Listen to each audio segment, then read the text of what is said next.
is how we'll reverse it in bit by bit. And your daily marathon, when it's done, is how we're ready to start work and we'll put the kettle on. Because your business is our business. Volkswagen Commercial Vehicles, working with you.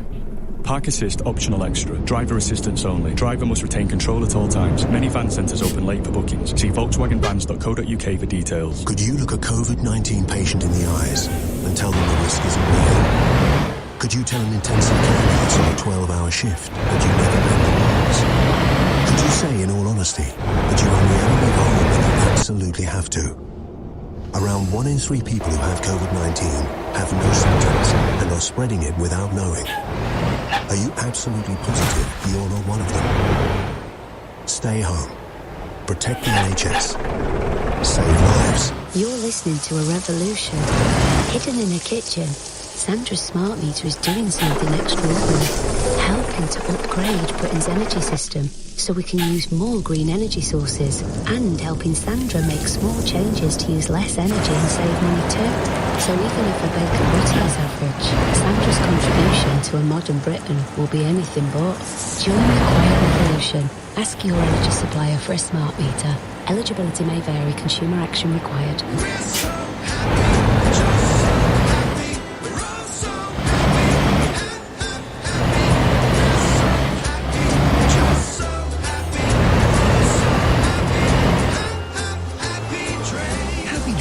As a witch-trusted trader with literally thousands of glowing reviews on Check a Trade, we'll sort any drainage problem. Our engineers are local and here for you 24/7. Click happydrains.co.uk. The latest government guidance requires everyone to stay home. TfL services continue to run for those who need to travel for legally permitted reasons. If you want to travel, please walk or cycle if you can. If you are using public transport, please plan ahead and travel at quiet times, which on weekdays are between 8:15 a.m. and 4 p.m. and after 5:30 p.m. You must wear a face covering at all times on public transport unless you are exempt. Check before you travel. Search TfL Journey Planner. To the Mayor of London and TfL, every journey matters. T-10. How fast could you boost your credit score with new Experian Boost? 6, 5, 4. Whoa. Boosted already? For the first time ever, you could boost your credit score instantly for free with new Experian Boost. Only at Experian.co.uk. Experian account linked to your current account is required. Scoring is subject to status. Okay, listen up. We're going for a high press, but if their wing-backs start to dominate, revert to a midfield diamond. Unfortunately, Pension B can't make you football coach confident, but we can transfer most old pensions together into one simple online account, so all your retirement savings are invested in one place for easy management. Pete, they're only 5. Be pension confident. Download the app or visit pensionbee.com to sign up. Authorised and regulated by the Financial Conduct Authority. Capital at risk. Sheila Fogarty on LBC. Call 0345 6060 973. Just to look ahead, 10-15 minutes, we'll hear from Rachel Venables, LBC's correspondent, just after the news headlines at 1:30. There is an Opposition Day debate on the whole question of cladding and who is responsible financially for the removal and the costs of removing cladding and other dangerous elements in scores, thousands, in fact, of buildings throughout the UK. Rachel will bring us up to speed on that, and if you are affected by this in any way, we're going to talk about it at length after 3 o'clock. 6060 973. But the urgent question at the moment is around this South Africa variant of coronavirus, which the Health Secretary revealed just a week or so ago that there was a handful of cases here in the UK, but they could all be linked to travel, as in a journey recently from South Africa to and from South Africa, and all contacts. They were confident, he said, that the contacts around those individuals had been found and tested and were quarantining where necessary. Now we hear today urgent testing for the South Africa variant of coronavirus, or the same variant, is beginning in parts of England.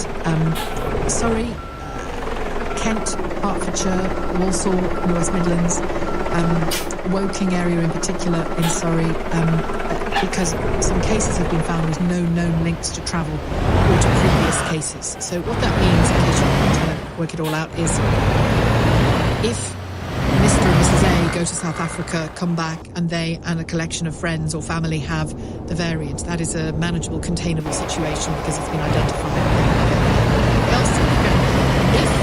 If somebody who lives 2 villages away or a whole town away also has this variant,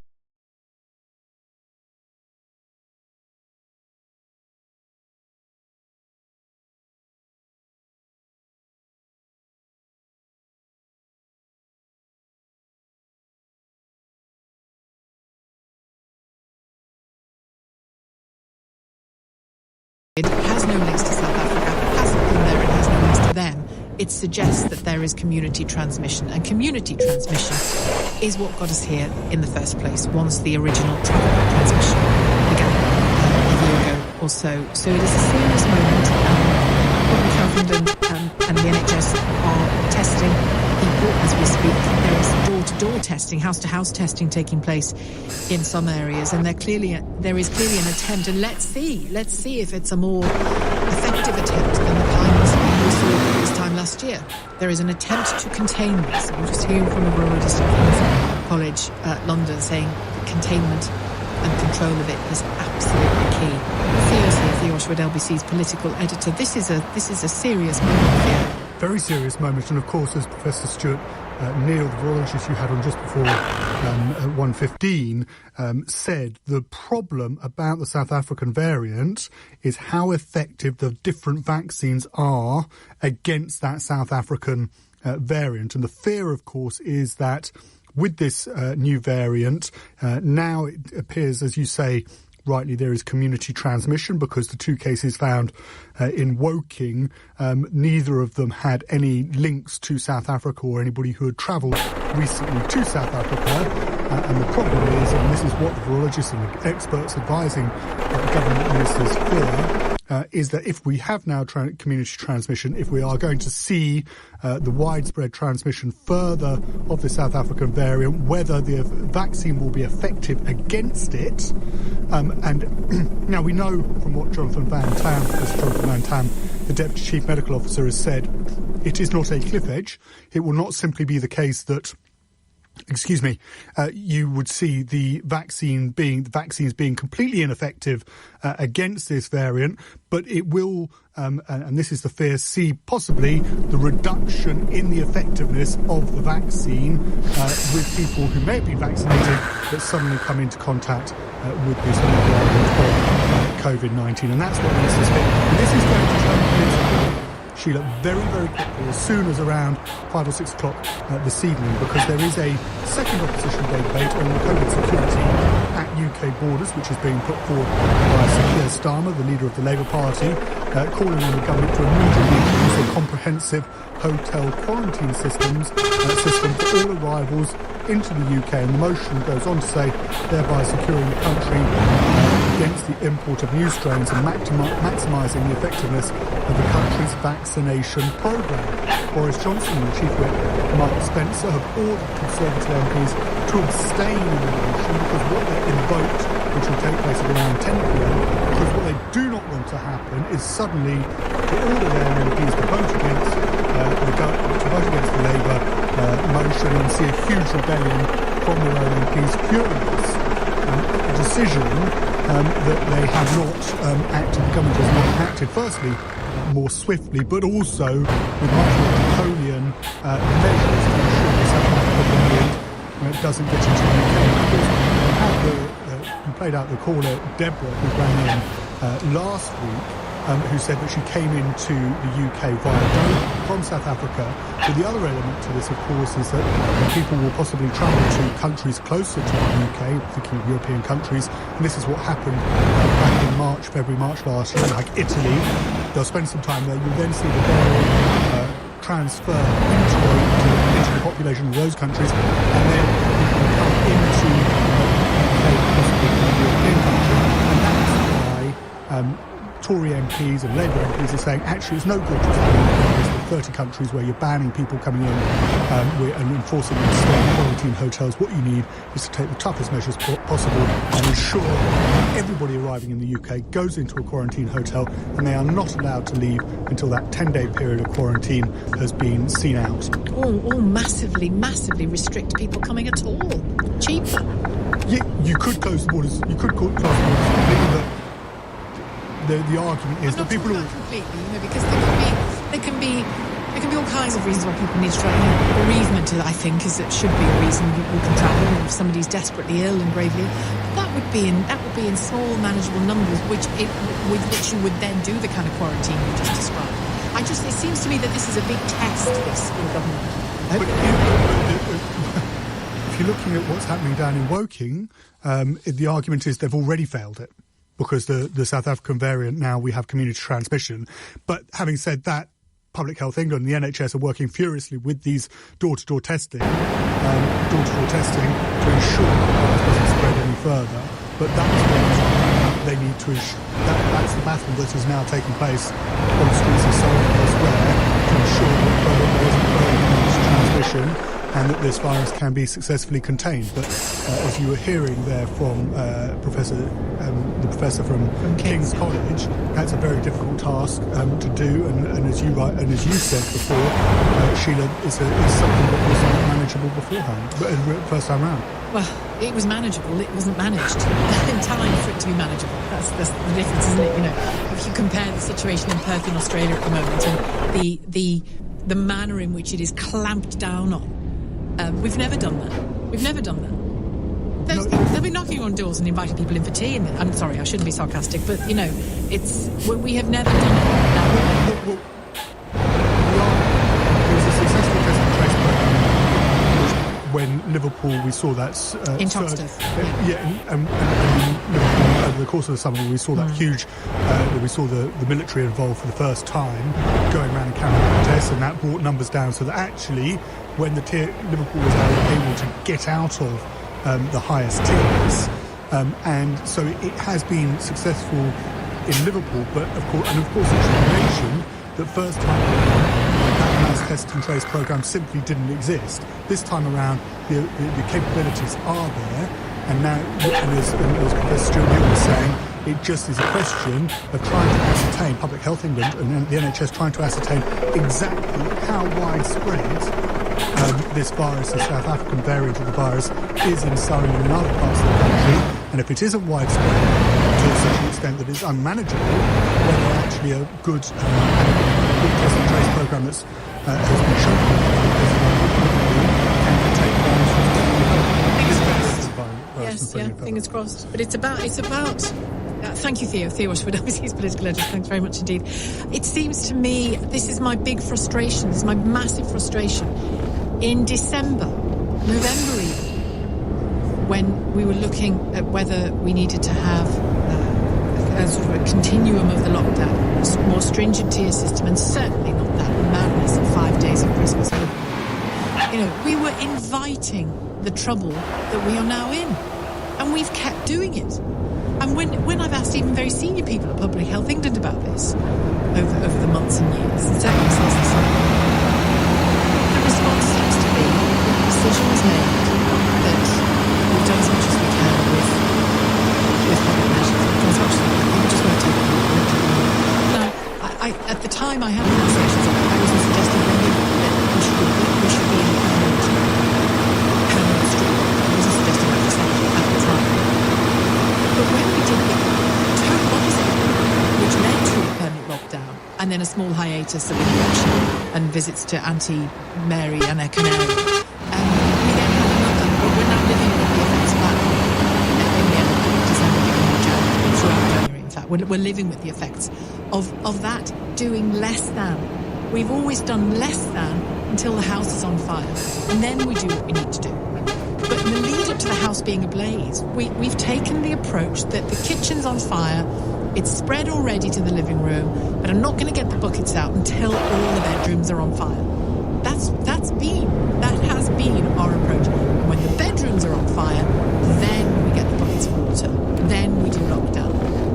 So let's just pray that the bedrooms aren't on fire again because of this South African variant.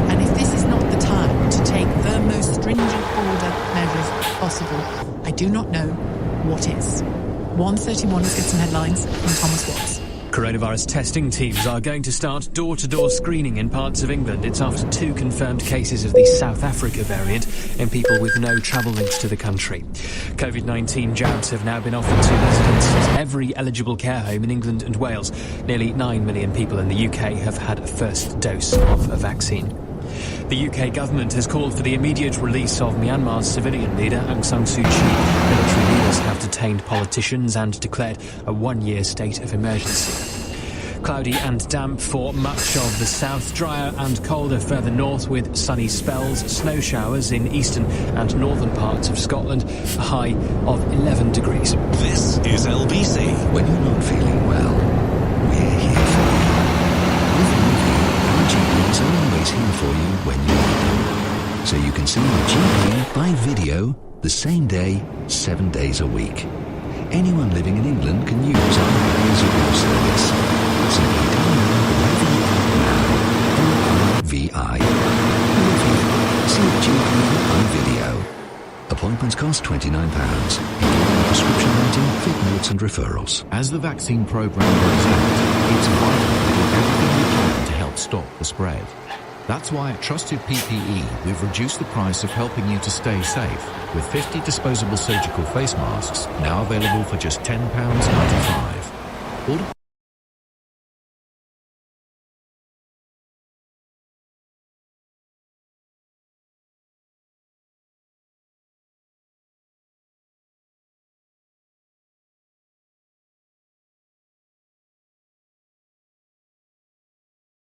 before 4 p.m. weekdays for same-day dispatch from trustedppe.co.uk. Free delivery on orders over £50. £4.95 postage applies to all other orders. Rated excellent on Trustpilot. You can sell your car fast on Motorway. But why do thousands of people rate Motorway as excellent on Trustpilot? Astoundingly easy to use. Is it because Motorway finds your best offer from a nationwide network of trusted dealers? Sold for hopefully repriced. Or maybe it's because you could sell for more money than part exchange. Received over £1,000 more than I expected. Find out for yourself. Sell your car today at motorway.co.uk.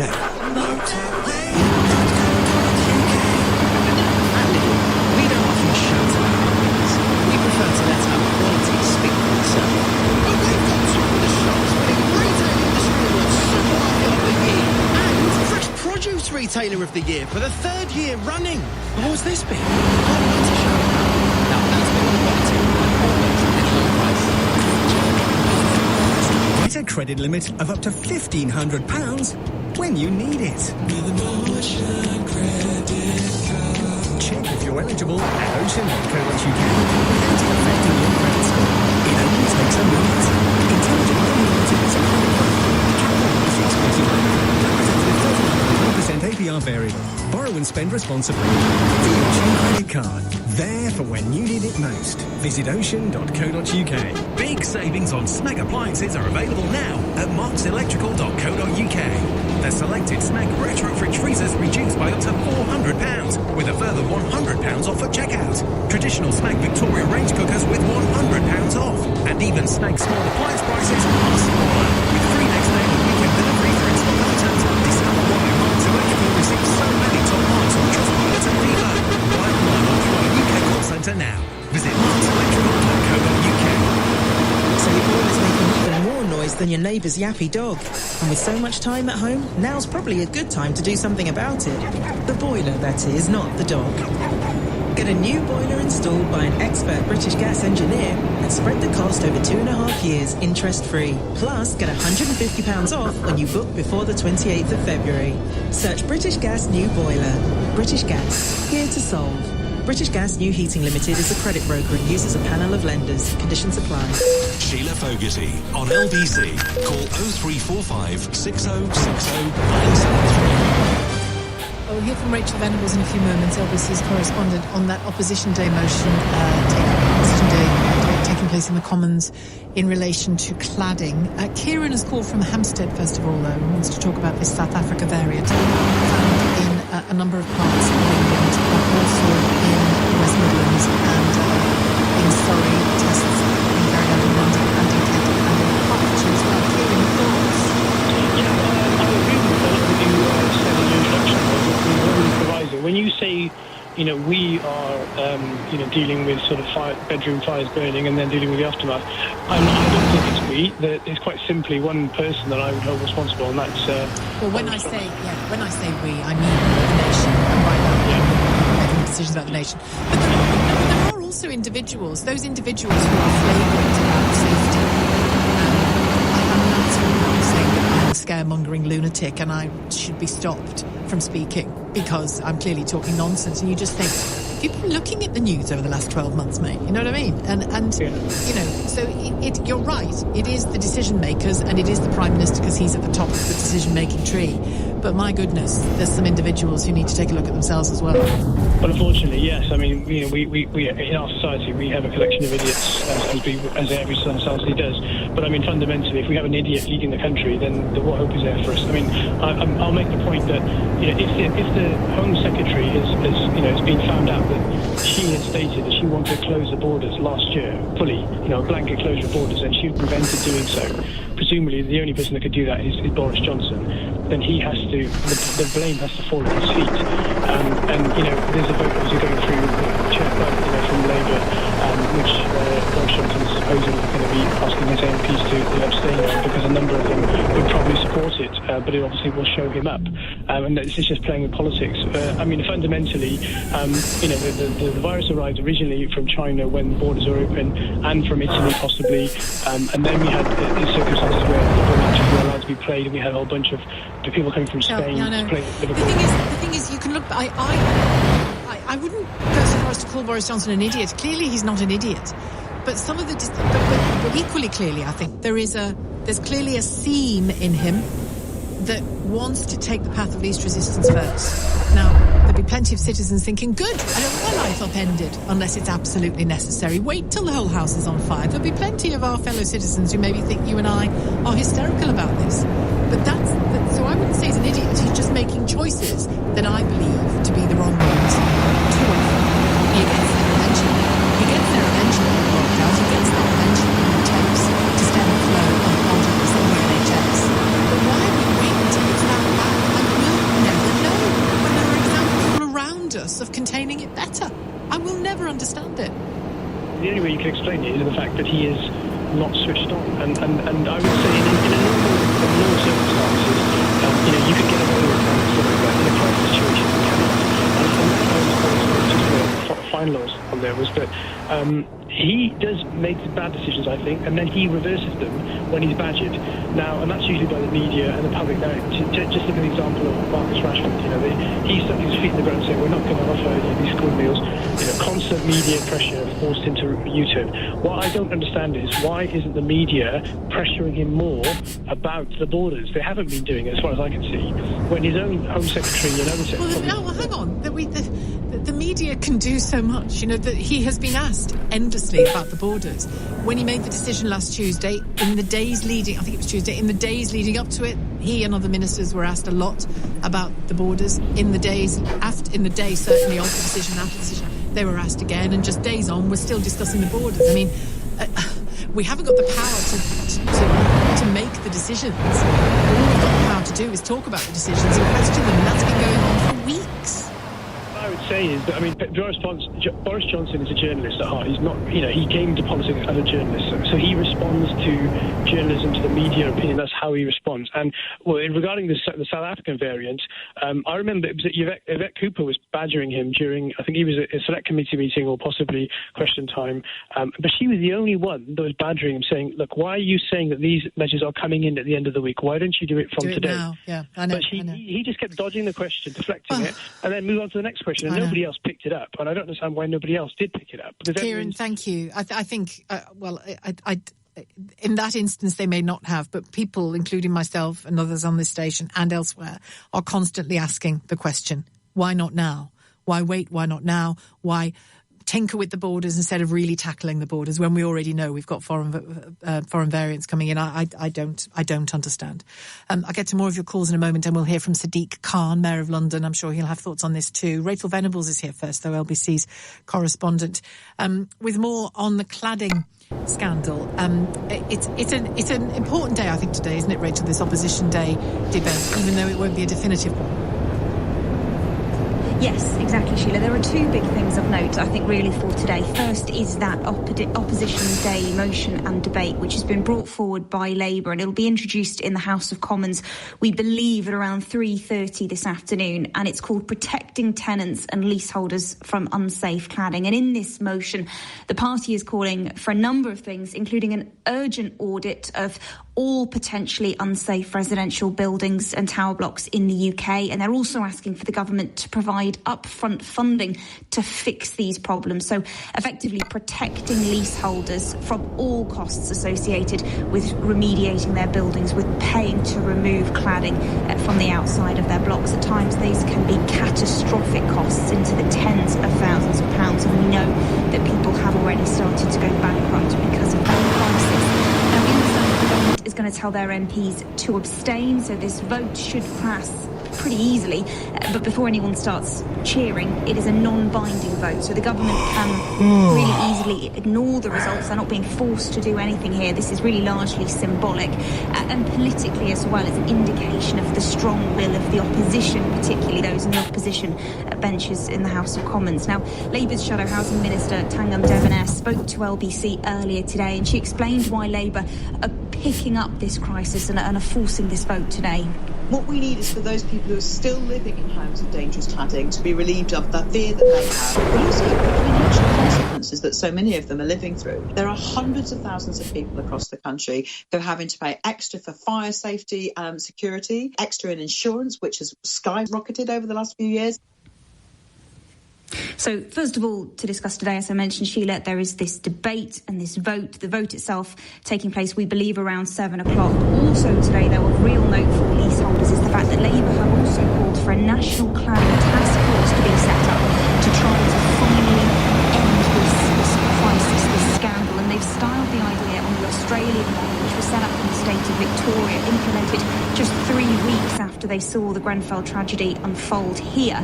By contrast, of course, we're discussing these measures 3.5 years later. But again, the idea of a task force would be to audit all of these buildings and to come up with a plan of prioritisation. Also taxing developers and builders as well, possibly to try and recoup some of the costs. Now, Paul Afshar lives in a flammable flat in East London, and he told LBC he supports the plan. What the Victoria government in Australia said was that leaseholders in these lands should not be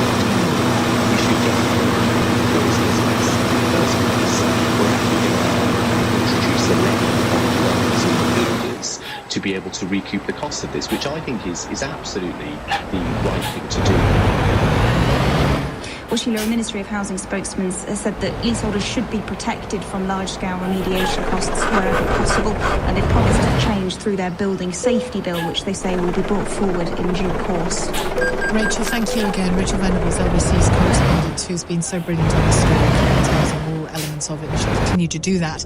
And after 3 o'clock, I'll be taking your calls on it as well. So if you were affected by this, it'd be great to hear from you. We'll be hearing from a person who has been an NHS worker, who has been, and I saw some reports over the weekend as well, looking ahead to this Opposition Day debate, and the deep worry and concern and fear and ill health that this is causing in people, and stress is just off the charts. So if you're affected in any way and made any progress in any way, then it'd be great to share that with everybody else. So 345 6060 973. Got a statement here from the Department of Health and Social Care about this surge testing, as it's called, extra testing being deployed to monitor and to try to suppress the spread of the South African variant of COVID-19 that's been found in a number of parts of the country. Got some detail of exactly where. They say additional testing is being made available in locations where the South Africa variant has been found. This will support existing extensive testing programs and monitor and suppress the spread of the variant. Postcodes, they've given us postcodes which are affected, so listen up if you live in any of these places. In London, it's the W7 postcode, N17, CR4. In the West Midlands, it's WS2. In the east of England, EN10. In the southeast, elsewhere in the southeast, ME15, GU21. And in the northwest of England, PR9, which I presume is Northwest, to check. In the Northwest, it's PR9. Those are the areas where extensive testing is already in place and will be surged, will be increased. Door-to-door testing going on. Positive cases, says this statement, will be sequenced for genomic data to help understand COVID-19 variants. So let's hope that this is effective in suppressing these outbreaks. They are very widely spread, unfortunately. 1:46 at EKA up next. This is LBC. Big savings on Smeg appliances are available now at markselectrical.co.uk. The selected Smeg retro fridge freezers reduced by up to £400, with a further £100 off at checkout. Traditional Smeg Victoria range cookers with £100 off. And even Smeg small appliance prices are smaller. With free next day or weekend delivery for in-stock items, discover why Marks Electrical receives so many top marks on Trustpilot and FIFA. Buy online or through our UK call centre now. Visit markselectrical.co.uk. Could you look a shop assistant in the eyes and tell them your trip is essential? Can you honestly tell the cashier you keep a safe distance from other shoppers? Hand on heart, do you always wear your face covering over your mouth and nose? The more often you leave home, the more likely you are to come into contact with COVID-19. Try to shop less often, and if possible on your own. Stay home. Protect the NHS. Save lives. Doing your business accounts from home can be a bit of a faff, but not with Xero. 100% based in the cloud, it's perfect for remote working. And to make it even easier, we're rewarding you with some cool free tech. Drown out that noise with a new pair of headphones? Check your cash flow on a snazzy monitor. Or perhaps try going hands-free with an Echo Dot. The choice is yours. Simply purchase Xero in February to take advantage. Visit xero.com. Terms and eligibility criteria apply. Do something mighty this year and raise money for Macmillan Cancer Support. Take on the Dedham Vale Mighty Hike on the 31st of July and walk 26 or 13 miles through the Dedham Vale area of outstanding natural beauty. With spectacular scenery and our team supporting you from start to finish, you'll be amazed at how far you can go. Plus, the medal and bubbly at the finish line helps. Sign up today and support people living with cancer who need us now more than ever. Go to macmillan.org.uk/DedhamVale. Friends seem to give me one good reason why I want to go on holiday this year. So I said, Saga, there are many reasons, such as they're only those who are fully vaccinated for coronavirus can travel policy, or their booking amendment option just in case your vaccine is delayed. They even include door-to-door VIP chauffeur service if you're flying long haul or going on a cruise. Plus, a private balcony with every ocean cruise cabin. Talk about escapism. With Saga's 70 years of travel experience, why wouldn't you want to swap your lounge for a lounger this year? Search Saga Travel. For full details of the coronavirus vaccination policy, see our booking conditions. VIP travel service available in the UK up to 250 miles. Only for ocean cruises and nationwide for long-haul travel. Over 50s only. T's and C's apply. We all like our parts covered, especially when someone accidentally walks in. Oi, I'm in here. With British Gas Home Care, fortunately, both your parts and labour are covered, which means no unexpected repair bills. Sign up by the 15th of Feb and get a gift card worth up to £50. And if you're a British Gas Energy customer, get a gift card worth up to £75. Search British Gas Home Care. Conditions and exclusions apply. British Gas. Here to solve. At the Bank of Santander, the CEOs are discussing digital banking. Digital is our destiny. You said singing was our destiny. Look how that turned out. Picture this, the world's first virtual bank. Oh, will there be virtual hobnobs? Meanwhile, at Santander, they're keeping the digital stuff simple with My Money Manager in their mobile banking app, which sends you useful notifications so you can stay close to your money. See what's possible at Santander. 16 plus applies to Santander credit cards, current and savings accounts accessed via mobile banking. T's and C's apply. Leading Britain's conversation. LBC with Sheila Fogarty. Sadiq Khan, Mayor of London, joins me. Let's start. Good afternoon to you, first of all. Good afternoon. Let's start, shall we? That press release has just come through from the Department of Health and Social Care naming specific postcodes in London. N17, CR4, Mitcham area. N17, I think it's Tottenham, isn't it? W7, Ealing, Brentford area. For people listening, we know there is surge testing. We know there's going to be some door-to-door testing to see what they're dealing with when it comes to this South African variant that spread beyond travel and the contacts of those people who travelled. What do you want people to do? Well, it's first just worth reminding you that's important. There are numbers of people in this country who've been to South Africa who have this type of the virus. And the concern is that this particular type of virus spreads very quickly. The word is transmissible. And so we need to understand how much of this particular strain of virus has come into the London community. So you're spot on. If you live in these three postcodes in Ealing, Harrogate or Merton, no need to panic. You can go to the local council's website, Merton, Harrogate or Ealing. They'll be updating their web pages soon. Some have already done so. You can get details of where you can get a test. They're also setting up, as we speak, mobile testing units. And so even if you've got no symptoms, if you live in these three postcodes, W7, N17, CR4, please get a test above the age of 16 and return that you receive through the home. We're also distributing home testing kits because we're keen to get an idea of how this virus is spread. Do you think we've been flimsy on borders? That we've known about the South African variant for many weeks now. It was first mentioned before the new year. Are you confident that the kind of tracking and sequencing that we hear about is taking place with sufficient depth? I am confident that there is a part that has conducted itself during this pandemic. One of the failures, the government's failure to secure our borders. Even when we are evidence it's still possible to come to the UK, London, from many parts of the globe and simply jump on the tube and go about your business. That cannot be right.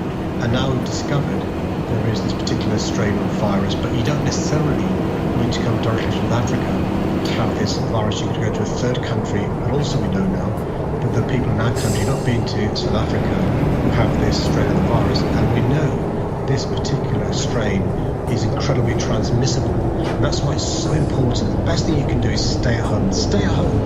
You have no chance of catching this virus. Well, this is one of the things that emerged when I spoke about the borders last Tuesday with listeners, was lots of people who'd come from South Africa legitimately under the rules and legitimate business and family business there and come home. They had gone to Zimbabwe, for example, or Botswana, rather than because they couldn't fly direct from here. Now, we left those doors open for them to legitimately do that, didn't we? Absolutely. And even now, all the government is talking about is if you come from one of 30 countries, you'll be asked to quarantine for a number of days. It doesn't account for the fact that some people will go from the country that the government's got on the list to a third country and then come through that route to the UK. And that's why these holes in the government's policy are putting at risk our public health. And my plea to the government is it's not too late now. Yes, of course, they should have done this back in March, but because there are new strains evolving all the time, that's how viruses operate. When the virus see a barrier here, they evolve and adapt to try and get through the barrier that's been put in place. And that's one of the reasons when we're adapting the vaccine as well. It's really important we don't aid the virus by being negligent, and I think we are by not having stricter rules in place. Is it time to stop flights coming into Gatwick, Heathrow, Stansted? Is it time to do that when you've got this flurry across England, actually up to the northwest, up to the Preston area, of surge testing to find out what's happening with this virus? I mean, I have a horrible sense of deja vu about this. I hope I'm wrong, but I have a horrible sense of deja vu from literally a year ago this weekend. We've got a huge advantage to mainland Europe, which is that we're an island. Actually, it's quite easy to stop this virus coming from overseas. We know when we set up entry to our country. My particular concern is compounded by the fact, Sheila, London is serviced by a number of airports, as well as the Eurostar. And that's why I've been saying for some time, I first discussed this on LBC back in March and April, and I wrote to the government back last April, calling for them to put stricter borders in place. And that's something like me, who is somebody who sees the benefits of the business community, students and tourists. As we all do. Nobody wants to do it, but it just feels, having these stricter restrictions in place for a short period of time can pay dividends in the medium to long term. People will be looking at this and deciding for themselves what it means. I, for example, am changing some plans based on the news I'm discovering today. Do you think that people in the areas in London that we mentioned there, W7, N17, CR4, or anywhere they are, do you think people should modify their behaviour even further where they can, wear masks whenever they are outside? Do you have a sense now where a greater sense of every possible border between you and the virus, never mind just the borders, should actually be in play? The way I try and explain this to people is two things. One is, assume you've got the virus. Because we know 1 out of 3 people will have this virus and not have any symptoms, assume you've got it, number one. Number two, work on the basis that the rules from the government, the law, is a floor, not a ceiling. That is the basic minimum you should be doing. If you can do more, please do more. So although you're not required to wear a face mask outdoors when you're, in close proximity to somebody else, why not wear one to err on the side of caution where you can't keep your social distance in a busy park or in a busy playground or when you're queuing outside a shop? Similarly, even though you may have a lawful reason to leave your home, ask yourself the question, should you really be doing so if you can afford not to? Yeah, that's what I've just done, in my own plans.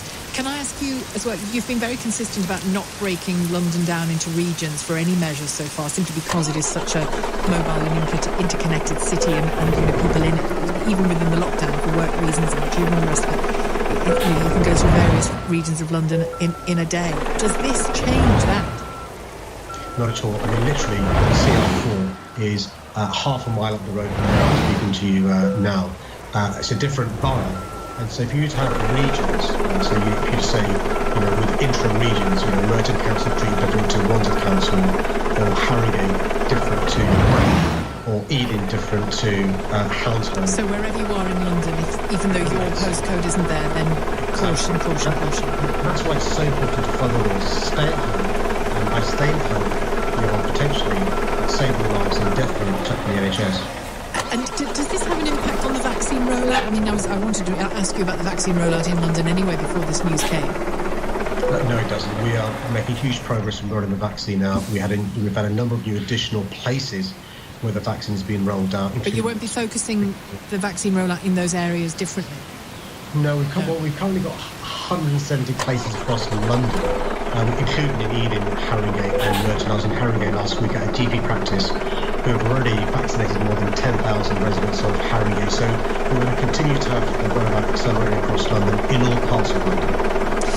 And a word on the take-up of the vaccine, or the intention to take up the vaccine from people from Black, Asian minority, or I should leave Asian out actually because apparently the figures show that they are willing to take it, people from that background. But this is a concern, isn't it? So the latest numbers we have show that half as many Black people are receiving the vaccine as white people in proportional terms, and about 3/4 of Asian origin people are receiving the vaccine in proportional terms to white people. That's a big concern. If for no other reason, we know this vaccine is virus has a disproportionate impact on Black, Asian, minority ethnic communities. My message is very simple. If you're entitled to, if you're eligible to the vaccine, take it. It's a lifesaver and a life changer. Thank you for joining us today. Best of luck with all of your work on this. It's vital that we get it right, isn't it? Sadiq Khan, Mayor of London. More of your calls after the news at 2. On your radio, on Global Player, and Play LBC. leading Britain's conversation. This is LBC. From Global's newsroom at 2 o'clock. Health officials are starting door-to-door testing in parts of England to limit the spread of the South African variant of COVID-19. Infections have been found in areas including London, Kent, West Midlands and Merseyside. The cases don't have any travel links to South Africa, indicating community transmission. Stuart Neal, Professor of Virology at King's College London, says the priority is containment. The fact that we don't know whether these individuals had contact with anyone who has come in from South Africa is a pretty strong indication that there must be some community spread that's kept those two things apart. So The question we really need rapidly to know is just how widespread this has got in that local area. Every elderly care home resident in England and Wales has now been offered a COVID-19 vaccine. Almost all residents in Scotland have also been given a jab. First Minister Nicola Sturgeon says it's a significant milestone.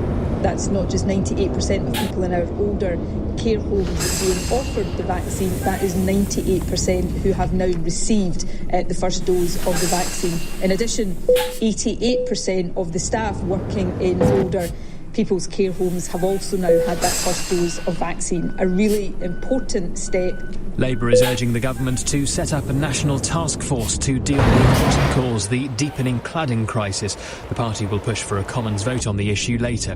Leader Sir Keir Starmer says ministers haven't got to grips with the problem. They have not yet even identified all of the buildings, all of the flats that have got the cladding that needs to come down. This is not on. 3.5 years after Brentford, it's not on. The Ministry of Housing says the government is making good progress on remediating unsafe buildings. ASOS has bought the Topshop, Topman and Miss Selfridge brands following the collapse of Arcadia. The deal, worth more than £300 million, doesn't include the company's stores. It's likely to lead to the loss of thousands of High Street jobs. In the city a short time ago, the FTSE 100 was trading up 65 at 64.73. The pound buys $1.37 and €1.13. And the weather, cloudy and damp for much of the south, drier and cooler further north with some sunny spells, some snow across parts of eastern and northern Scotland, a high of 11 Celsius. From Global's newsroom, I'm Thomas Watts. This is LBC from Global, leading Britain's conversation with Sheila Fogarty.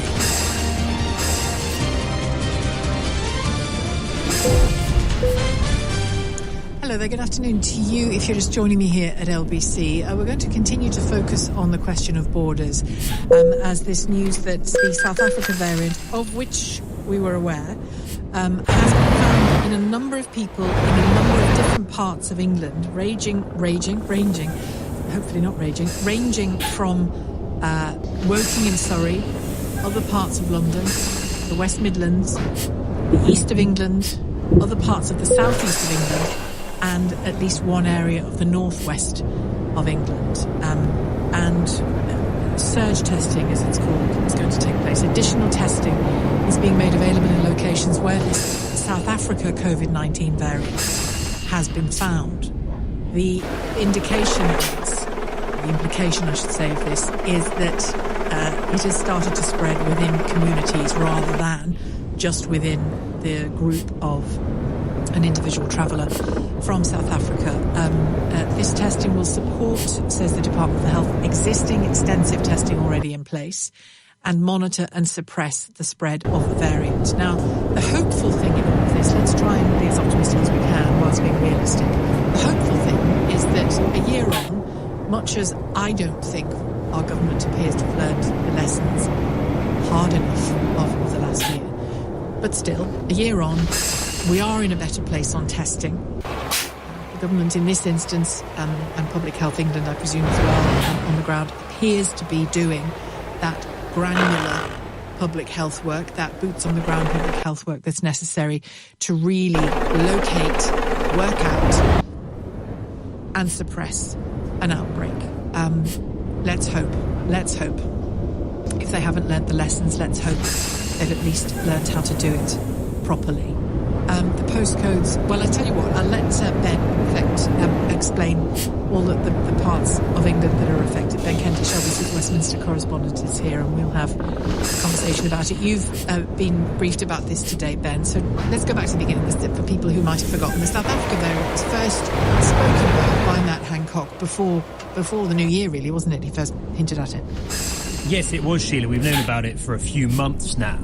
It wasn't in the UK for quite a lot of that time, but Matt Hancock told us just before Christmas, I think it was, that there were 2 cases in the UK. When I checked at the start of January, there were still 2 cases in the UK. That means in the last month or so, there's been quite a big increase. There are now at least 105 cases detected. Many of those traced to people who had some travel connection to South Africa, but worryingly, about 10 of them now are not, and those are individual cases around the country. So that suggests, Sheila, there has been some community transmission of the South African variant in the UK, and that is why they're worried. Specifically, why are they worried? Well, it's more transmissible than previous variants. That is a big concern, although perhaps less of a concern here than in other countries, because we've already got a variant, sadly, that is very transmissible. The South African one, no worse in that sense, perhaps, than the Kent strain. There's no suggestion at the moment, we think, that it's necessarily less severe, but we don't know that. There's not much evidence.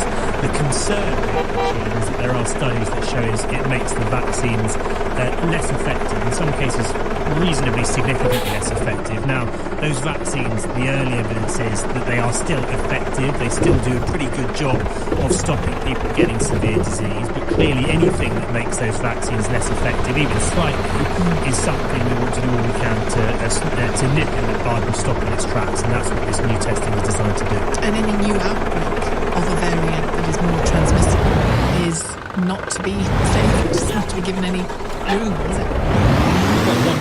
One variant that was a lot more transmissible and saw damage that did. Is doing, absolutely. It's getting better, but the damage is still ongoing day to day. Of course, having another one like that is not a good thing, and that's why what government officials are saying is they didn't identify the Kent variant early enough to try to stop it spreading. It was too late. It spread by the time they realised it existed.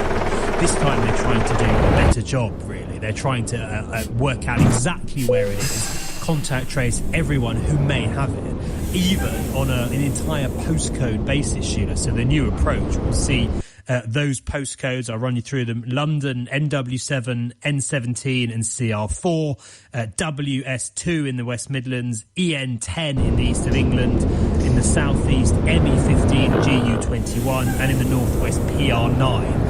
Everyone who lives in those postcodes is being strongly encouraged to get a test, and to support that there's going to be mobile testing units. In some places they'll even be going door to door to try to say to people, get a test. Anyone who tests positive in those areas, the genomics of that sample will be tested to see whether they have got the South African variant, and then contact tracing starts again. I'll tell you what leaves me with a feeling in the pit of my stomach about this, though, Ben, is... And I you know me well enough to know I don't want to be miserable and negative about this, but I'd rather the positives of the vaccine were the thing we were talking about. But of those, I'm seeing this from your own Twitter feed actually. Of the 105, it was 77 cases a week or so ago, wasn't it? When Matt Hancock was first asked about it. Of those cases that have been detected in the UK, they were detected through genomic sampling, which we are very good at in this country. But only a small percentage, 5 to 10%, you say, of positive PCR tests, so the more accurate tests, are sampled in this way. So you say a reasonable assumption is that the total number is somewhere between 1,000 and 2,000. Now, it doesn't take a genius after a year of this, does it, to work out that 2,000 people with that variant going about their business before this boots on the ground testing knocks on their door is a big risk, big danger. It's a big danger, Sheila, particularly because it is more transmissible. The only saving grace, and it's a strange thing to say in a sense, is that we've already had a variant that's much more transmissible. So this one, unless it's even more transmissible than the Kent variant, and we don't at the moment think that's the case, it shouldn't see the sort of massive spike in cases that it might in other countries, where they've still got predominantly the older variant that was less transmissible. There's no suggestion yet that the South African one is sort of going to outcompete what we've already got, and that's because we're in a pretty bad situation when it comes to variants already. The bigger concern, I think, really longer term, is that as the vaccine starts to work against the old variant and the Kent variant, against which is pretty effective, then the South African variant, if it's here and if it's spreading, will start to become more dominant because it has a better ability to evade the current vaccines. That's all early evidence, but that's the fear, I think, and that's why the government has reacted as strongly as it has, basically testing whole postcodes full of people to try to stop this getting any worse. Good. And I keep referring to the toxic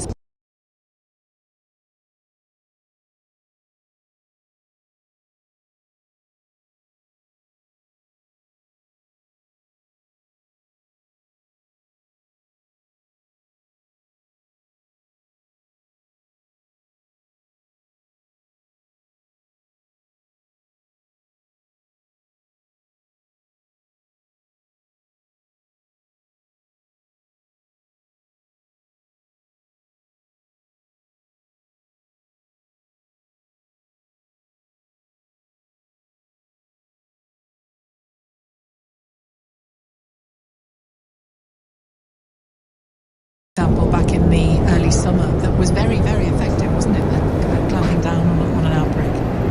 Yes, exactly. There's been evidence that mass testing has been pretty effective, and that was just the lateral flow test. This is going to be a full-scale PCR test. And also knocking on people's doors test. Knocking on people's doors, where every single person who tests positive will, their swab will go to a specific lab and will have a genomic test of it to see whether or not it is the South African variant. That hasn't happened before, and I think it really illustrates just how seriously, Sheila, officials and the government are taking this threat. Thanks, Ben. Ben Kentish, LBC's Westminster correspondent. Let me just trot through those details again before I speak to Chris in Richmond.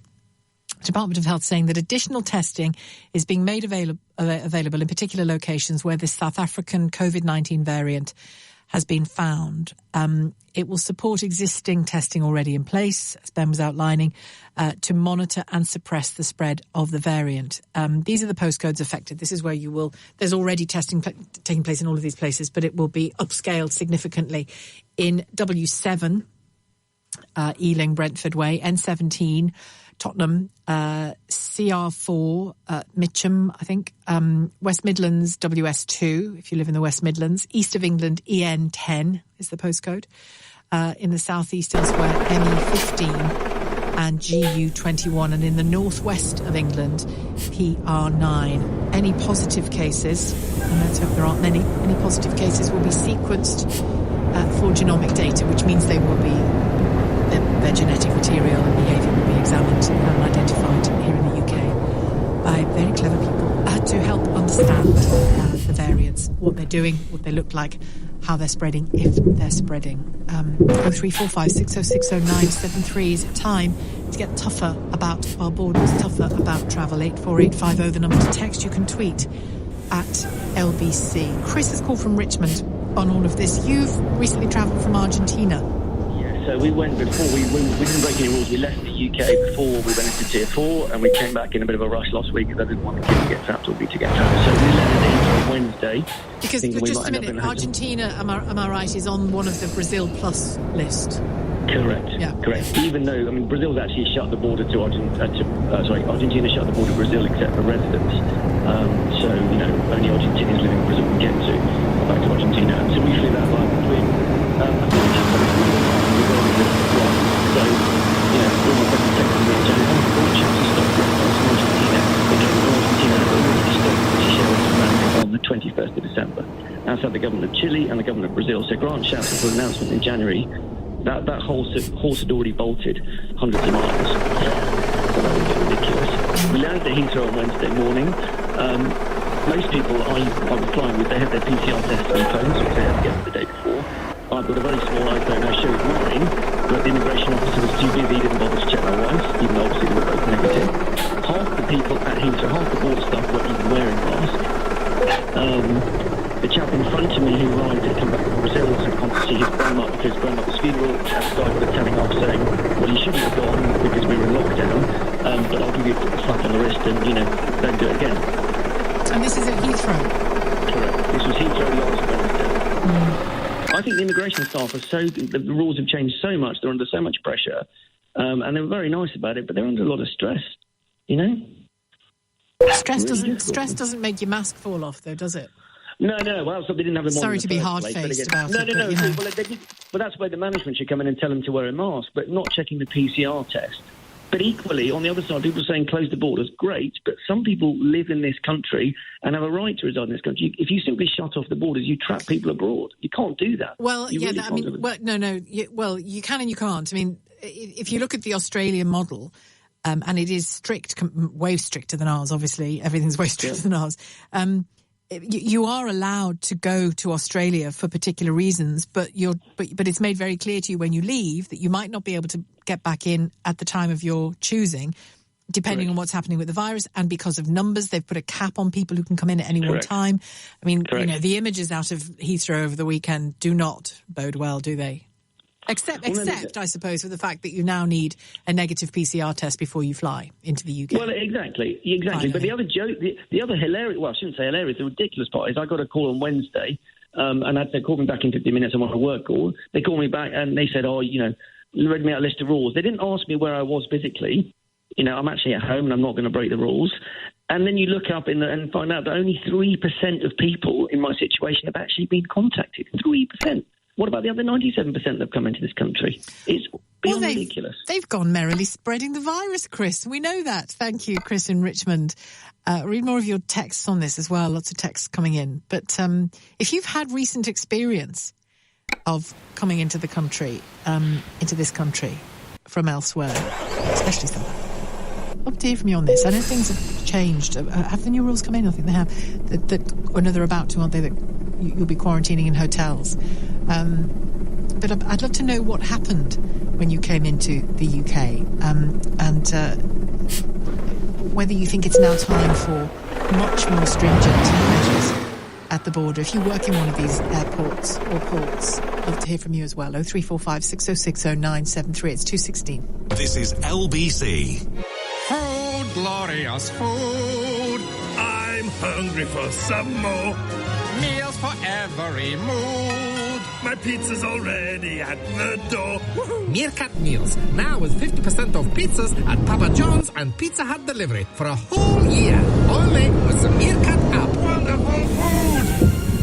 Glorious food! Qualifying purchase, one membership a year, £30 minimum spend. App only, geo restrictions and T's and C's apply. UK employers. The way you hire from the EU has changed. To hire anyone new from outside the UK, you need to be registered as a licensed sponsor. Getting a license normally takes 8 weeks, and fees apply. New employees from outside the UK also need to meet language, job and salary requirements. Find out everything you need to know about the UK's points-based immigration system at gov.uk/hiring from the EU. Irish citizens and those eligible under the EU settlement scheme are not affected. We all know what an idea sounds like. They pop up from out of nowhere with a... 1 minute, you're fumbling in the darkness. The next... Or if you're really lucky and it's a moment of real enlightenment, it's more of a... So while we can't show you the parametric diode lights of the all-new Hyundai Tucson Hybrid that make it look...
you can't come back. That to me seems reasonable. I might not be reasonable, but it feels reasonable. 20% of your staff who are refusing to take this vaccine. You lose 20% of your staff. But why is it happening? In a sector that's about care. Why is it happening? You're not a carer if you're flagrantly prepared to put old people in danger. You're not a carer. You're a disgrace. Not you, them. They have their own fears and they have their own anxieties, and they are coming round. I have to say to you, Sheila, because we're not compelling people to do it, we know that somebody who has said they will not have the vaccine has seen the vaccine team in the service and followed them around and facilitated the vaccine for the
Caroline, which was a track taken from their Change Everything album.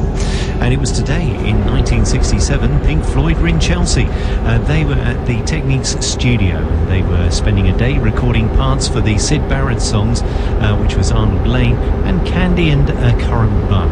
And it was also today that Pink Floyd turned professional, signing a deal with EMI Records. That track, Arnold Lane, is here next on Radio Caroline.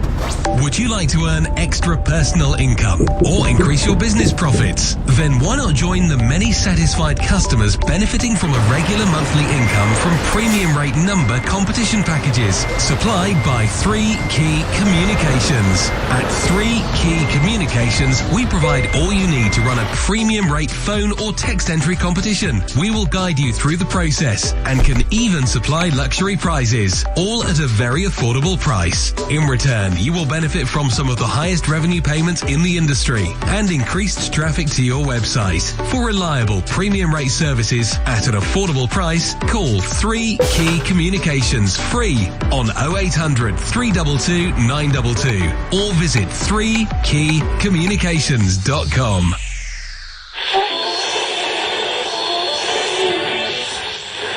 The Vintage TV and Wireless Company in Norwich are the UK's premium restorers of vintage electronics. With more than 25 years' experience, we specialise in servicing, repair and restoration of all valve and early transistor equipment.